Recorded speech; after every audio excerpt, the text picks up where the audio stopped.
I'm Debbie Godfrey. Welcome to the Positive Parenting Pep Talks podcast. So yesterday I talked a little bit about some of the bonding disruptions that can occur that interfere with a child's brain development early on. And so having colic, being in the hospital, having any kind of medical issues where the parent can't rescue the child, those are going to set up bonding disruptions. And the research for this came was actually from studying infants in orphanages in Romania. And there's some famous researchers that did this, and they found that children that weren't held, children that weren't interacted with early on, had particular and similar issues, problems related to the way that their brains developed. And these researchers went further to find different protocols in order to assist in reestablishing those neuronal connections later on if they weren't established when the children were young. And it's really interesting because even though in those circumstances those were very intense circumstances where, little children are born and they're not nurtured or held by anybody the first few years of life. And in certain situations, children actually die from the lack of nurturing. And then for those of us that are, regular parents, let me give you an example. One mom had a baby who was born and just was really colicky all the time, and she just could not help that child out when he was young. He just cried and cried and cried and cried and cried. Well, later on, he has a lot of behavior issues, and that's the kind of thing that you'll see is that early on, problems with soothing show up later as behavior issues. So not just when the child has some problem that we can't solve, but also for the parent. If a parent has an unavailability, emotional or physical, is somehow not able to be there for a child's needs when they're young, this also can set up a bonding disruption situation.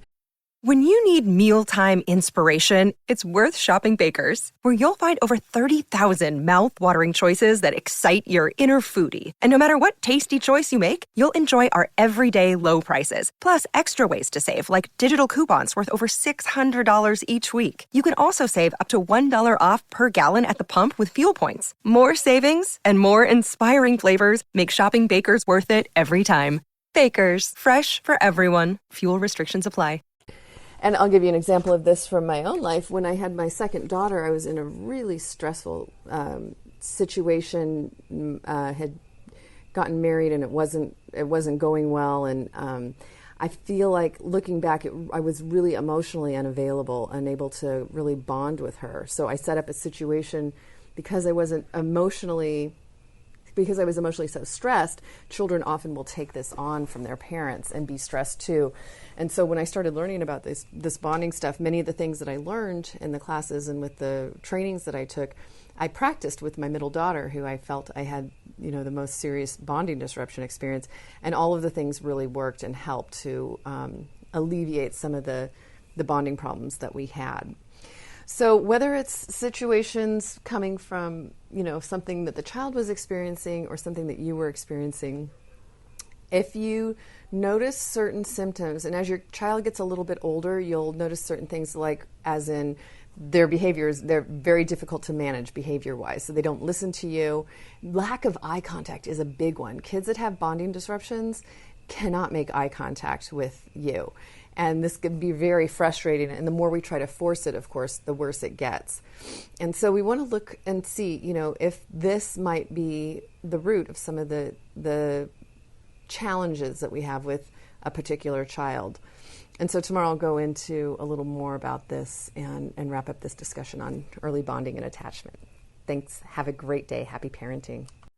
Thank you so much for joining me here at the Positive Parenting Pep Talks podcast.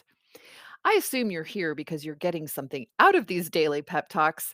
And wouldn't it be great if more parents could hear more about these ideas for their children? And you can help me in a great way by liking the episodes, by sharing them on your social media, and especially by providing a review on your platform of choice. So if you could do me a huge favor and do that, it would really help get this out to many, many, many more parents. And we can all help our children feel more seen, heard, and understood, which is my life's work, is to make sure that all children feel loved and appreciated and that we can discipline them without breaking their spirit. So I hope that you've enjoyed these podcasts and will continue to enjoy them. And I really appreciate any support you can give me here at Positive Parenting Pep Talks. Thank you so much. Have a great day and happy parenting.